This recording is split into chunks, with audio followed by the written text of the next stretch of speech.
का तो बड़ी खबर हम लगातार आपको बता रहे हैं। जिला कारागार रगौली चित्रकूट में गोली चली है। चित्रकूट में 2 कैदियों के बीच गोलीबारी हुई है। फायरिंग में एक कैदी की मौके पर ही मौत हो गई है, ऐसी खबर निकलकर सामने आई है। पुलिस अधीक्षक अंकित मित्तल मौके पर मौजूद हैं और जिला अधिकारी शुभ्रांत कुमार शुक्ला मौके पर मौजूद हैं। आईजी के सत्यनारायण भी मौके पर मौजूद हैं। बदमाश मुकीम काला की हत्या की खबर सामने आई है। अंशुल दीक्षित पर हत्या का आरोप लगा है और कार्रवाई में अंशुल की भी मारे जाने की खबर है। तो बड़ी खबर हम आपको बता रहे हैं, इस वक्त की अहम खबर है, चित्रकूट से निकलकर सामने आ रही है। बदमाश मुकीम काला की हत्या हुई है। अंशुल दीक्षित पर हत्या का आरोप है। मुकीम काला की हत्या की खबर निकलकर सामने आ रही है। और जैसा कि के शर्मा हमारे संवाददाता बता रहे थे कि आखिर पश्चिमी उत्तर प्रदेश में किस तरह का खौफ था।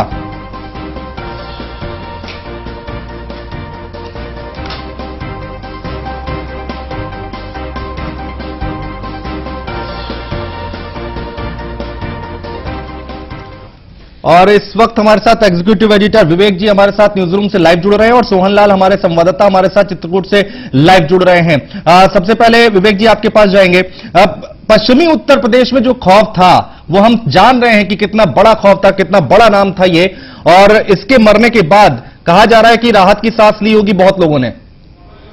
अनुज देखिए, बेशक राहत की सांस ली होगी। आतंक का पर्याय बना हुआ था पश्चिमी उत्तर प्रदेश में। लगभग 1 लाख का इनाम इस पर घोषित किया गया था। कैराना शामली इलाके में इसने आतंक मचा रखा था। लेकिन जेल में जो ये घटना हुई है उसको किसी भी तरीके से जायज नहीं ठहराया जा सकता।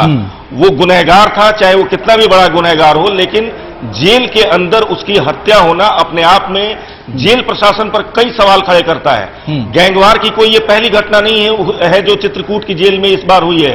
2 साल पहले, 3 साल पहले 2018 में मुन्ना बजरंगी की भी हत्या हो चुकी है बागपत की जेल में। सवाल यह है कि आखिर जेल के अंदर हथियार पहुंचा कैसे? जेल के अंदर किसी कैदी के पास तमंचा, रिवॉल्वर या कोई भी हथियार आखिर पहुंच कैसे गया? ये एक बड़ा सवाल है जो जेल प्रशासन पर उंगली उठाता रहेगा और जेल प्रशासन को इस बात का जवाब देना पड़ेगा। मुकीम काला बेहद एक आतंक का पर्याय बना हुआ था। 1 लाख का इनामी था। ये बताया जा रहा है कि जेल में रह करके वो अपने गैंग को ऑपरेट कर रहा था पिछले कई सालों से। जिसके ऊपर हत्या का आरोप लगा है अंशु दीक्षित, वो भी कोई ऐसा नहीं है। उसके ऊपर भी 5000 का इनाम रखा हुआ था और एमपी पुलिस और यूपी पुलिस दोनों की तरफ से इनाम रखा गया था। उसने भी जो है एसटीएफ के लोगों पर फायरिंग की थी जिसमें एक दरोगा की मौत हुई थी। इस तरीके की गैंगवॉर जो है यूपी की जेलों में कोई पहली घटना नहीं है, लेकिन जो घटनाएं होती हैं वो अपने आप जेल प्रशासन पर कई बड़े सवाल खड़ा करती हैं और उनका जवाब जेल प्रशासन को जल्द से जल्द देना पड़ेगा। ये कोई नई बात नहीं है विवेक जी की ये इस तरह की देखा जाए, इस तरह की तस्वीरें हमारे पास सामने निकल कर आ रही हैं। तो ये तो वैसा हो गया ना कि उत्तर प्रदेश की जेल में कोई भी कैसे भी हथियार पहुंचा दे और किसी को भी मार दे। जाहिर सी बात है, यही तो सोचने की बात है कि जेल के अंदर कोई भी चीज, कोई आदमी मिलने के लिए भी अगर जाता है अपने किसी जानने वाले से जो कि उस जेल में बंद है, उसकी प्रॉपर स्क्रीनिंग होती है। एक मेटल डिटेक्टर के जरिए चेक किया जाता है। पुलिस वाला जो है गेट से लेकर के अंदर तक जाते जाते 3 जगह उसकी चेकिंग होती है। सवाल उठता है कि इतनी सिक्योरिटी के बावजूद, और चित्रकूट का जेल काफी सिक्योर माना जाता है, बड़े बड़े जो खूंखार टाइप के जो अपराधी हैं वो उस जेल में बंद है, बांदा की जेल में बंद है। काफी ये सब जेल जो है काफी सिक्योर माने जाते हैं। ऐसी जेल में अगर हथियार पहुंचता है, गैंगवॉर होता है, हत्याएं होती हैं, तो सवाल तो खड़े होंगे। देखिए, मुकीम काला बेशक पश्चिमी उत्तर प्रदेश का एक बड़ा क्रिमिनल था। 30 से ज्यादा उसके ऊपर मामले थे। 1 लाख का इनाम घोषित किया गया था। उसका गैंग जो है वो सिर्फ पश्चिमी उत्तर प्रदेश नहीं बल्कि हरियाणा और आसपास के इलाकों में भी ऑपरेट करता था। लूट और हत्या के वारदातों को अंजाम देता था। लेकिन जेल में हुई इस घटना को क्या जेल प्रशासन जायज ठहरा पाएगा? ठीक है, सोहन लाल हमारे संवाददाता लाइव जुड़े हुए हैं। सोहन लाल, आप वहीं पर हैं, मौके पर ही मौजूद है, जरा बताइए वहां पर किस तरह की हलचल है, क्या कुछ हो रहा है? जी, आपको बता दूं कि जिस तरह से ये जानकारी बहुत बड़ा जो है घटना निकल के सामने आए आप देख सकते हैं मंडलायुक्त दिनेश कुमार सिंह और आईजी के सत्यनारायण, पुलिस अधीक्षक अंकित मित्तल, जिलाधिकारी सुब्रांत कुमार शुक्ला सहित पूरा जिला प्रशासन आला अमला जो है जिला कारागार पे मौजूद है। आप देख सकते हैं इन तस्वीरों से जाहिर सी सीधी सी बात है यहाँ पर पूरा छावनी में रगौली जेल के अंदर जो है तब्दील है। यहाँ पर जिस तरह से घटना हुई है और जो जानकारी निकल के आई है जो है मुबीन ताला और अंशु दीक्षित के बीच अंदर गैंगवार हुई थी। इसके बाद जो है जैसे पुलिस को पता चला, पुलिस अधीक्षक अंकित मित्तल मौके पर पहुंचे और पुलिस अधीक्षक अंकित मित्तल के और पुलिस प्रशासन के बीच जो है गोलीबारी हुई, जिसमें अंशु दीक्षित भी मारा गया। ये सूत्रों से अंदर से जानकारी अभी आ रही है। ठीक है, लेकिन यहाँ पर सवाल यही है सोहनलाल के अंदर हथियार पहुंचे कैसे, ये गैंगवार हुई कैसे जेल के अंदर? क्या इतना आसान है क्या किसी को गोली मार देना? जी बिल्कुल, ये बहुत बड़ा सवाल है। जी विवेक कुछ कहना चाह रहे हैं आप? बोलिए। हाँ सोहन, आपके पीछे की जो अफरा तफरी दिख रही है पुलिस की, वो सब तस्वीरों में हम देख पा रहे हैं, लेकिन जब से ये खबर आई है आईजी सत्यनारायण और डीजी जेल आनंद कुमार को भी लगातार फोन लगाया जा रहा है ताकि एक पुख्ता जानकारी मिल सके। हमारा फोन तो यहां से उठा नहीं है। क्या आपको वहां पे या जो लोकल मीडिया है उसको आधिकारिक तौर पर जेल प्रशासन के द्वारा या पुलिस प्रशासन के द्वारा कोई जानकारी अभी तक दी गई है? जी आपको बता दूं कि अभी जो है जैसे ही आईजी के सत्यनारायण और मंडल दिनेश कुमार भी आए, उनसे भी इस मामले की जानकारी हुई तो उन्होंने साफ तौर पे मना कर दिया कि पीएच की कोई जानकारी नहीं और अंदर से अभी कोई पुलिस प्रशासन। ठीक है, आप बने रहिए। चित्रकूट जेल में गैंगवार का मामला है, बड़ी खबर आ रही है, अपडेट क्या आ रही है, पल पल की जानकारी हम आप तक पहुंचाने की कोशिश कर रहे हैं। गैंगवार में एक और कैदी की मौत हुई है, ये खबर निकल कर आ रही है। अपडेट, मुख्तार अंसारी के करीबी मेराजुद्दीन की हत्या हुई है, तो बड़ी खबर हम आपको बता रहे हैं इस वक्त की एक और कैदी की मौत की खबर निकलकर सामने आ रही है। चित्रकूट जेल में गैंगवार का मामला है। पहले खबर आई थी कि 2 कैदियों की मौत हुई है और अब खबर जो आ रही है उसके मुताबिक एक और कैदी की मौत हुई है गैंगवार में। इस वक्त की बड़ी खबर, अहम खबर। सोहनलाल हमारे संवाददाता लगातार हमारे साथ बने हुए हैं। सोहनलाल, एक और कैदी की मौत की खबर निकलकर सामने आ रही है, पूरी जानकारी बताएं।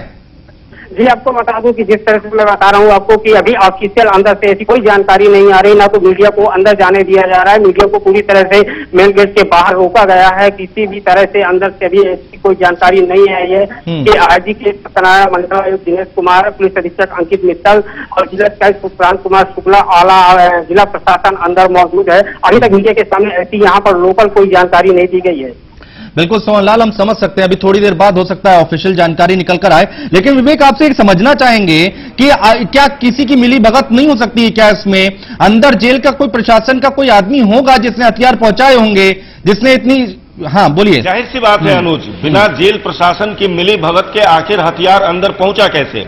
मैंने आपको बताया कि कई लेवल पे जहां तक मेरी जानकारी है 3 जगह स्क्रीनिंग होती है, तब जाकर के कोई भी व्यक्ति अपने किसी जानने वाले का जो उस जेल में बंद है उससे मिलने तक पहुंच पाता है। तो एटलीस्ट अगर 3 जगह सिक्योरिटी चेक से गुजर करके मिलने वाली जगह पे पहुंचता है और वो उसको हथियार सप्लाई कर पाता है, तो इस बात को या इस आशंका को कतई दरकिनार नहीं किया जा सकता कि जेल प्रशासन का कोई ना कोई आदमी इसमें मिला जरूर है। दूसरी चीज की जिस तरीके से शुरू में एक हत्या की खबर आई, उसके बाद फिर जो हत्या करने वाले का आरोपी जो था। सोहनलाल हमारे संवाददाता वहां से लाइव हैं। सोहनलाल, एक बार तस्वीरें आप दिखा पाए तो बेहतर होगा दर्शकों को कि आखिर वहां पर किस तरह का अफरी तफरी का माहौल है। जी आपको दिखा रहा हूँ, ये पूरा जो है पूरी छावनी में तब्दील है। यहाँ पर पूरा प्रशासन जो है इकट्ठा, यहाँ पर पुलिस बल, पीएसी बल, सारे लोगों को बुला लिया गया है और यहाँ पर चारों तरफ से पुलिस प्रशासन रगौली जेल के अंदर मौजूद है और पूरी तरह से पैनी नजर रखी जाए। मैं आपको दिखाऊंगा ये तस्वीर। सबसे पहले जो मेन गेट है यहाँ पर बाकायदा एम्बुलेंस खड़ी हुई है, एम्बुलेंस वहाँ पर कुछ लोग मीडिया के लोकल कर्मी भी खड़े हुए हैं, पुलिस के अफसर भी खड़े हुए हैं। एम्बुलेंस बाकायदा खड़ी है, पुलिस अधीक्षक संकित मित्तल की, आईजी के सत्यनारायण की सभी गाड़ियां यहाँ पर मौजूद है और जिला प्रशासन पुलिस बल तैनात है।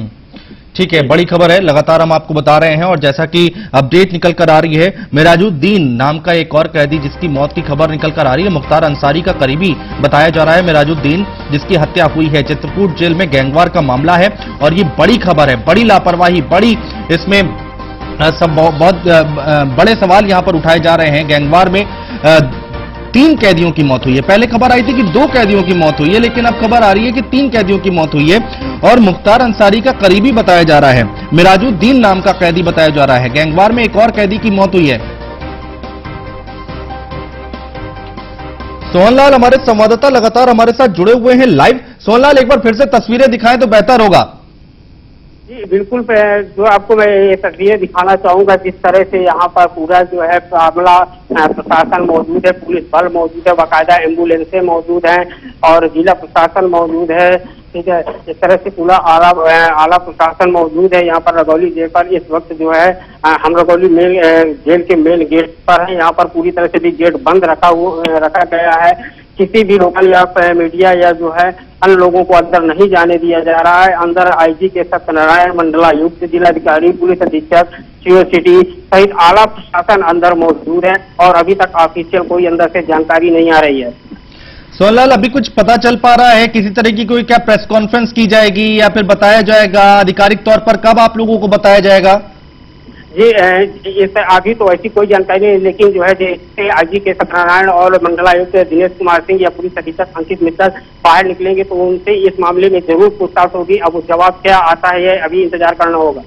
ठीक है विवेक, यहाँ पर बड़ी लापरवाही है और जवाबदेही तो बनती है। आखिर देखना होगा कि जब यहाँ पर मीडिया के सामने आएंगे अधिकारी तो क्या कुछ बताते हैं, कैसे बताते हैं।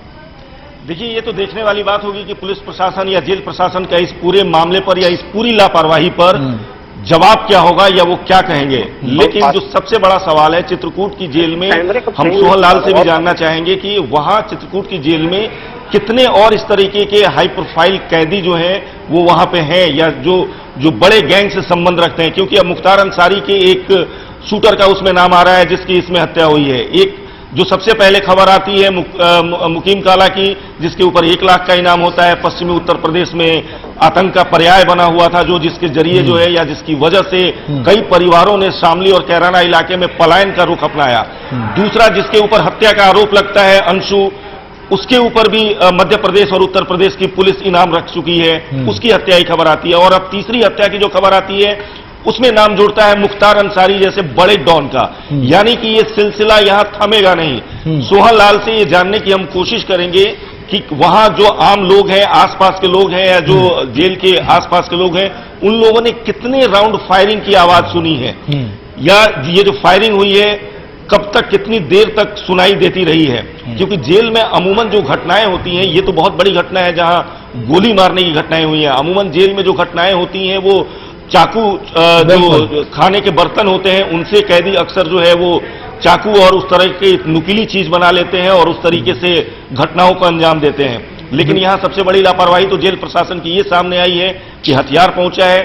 दूसरा, एक एक करके मरने वालों की संख्या बढ़ती जा रही है। आने वाले वक्त में ये संख्या कितनी बढ़ेगी ये देखने वाली बात होगी। और विवेक, आपने बड़ा सवाल उठाया है कि आखिर कितनी देर तक फायरिंग होती रही, फायरिंग की आवाज आती रही, ये सारी बातें देखने वाली होगी। जब जांच होगी तो उसमें पता चलेगा, क्योंकि जितनी देर फायरिंग होती रही उतनी देर प्रशासन क्या करता रहा, प्रशासन की तरफ से क्या कुछ कदम उठाए गए, ये देखने वाली बात होगी। कैसे वहां पर अंदर हथियार पहुंचे ये देखने वाली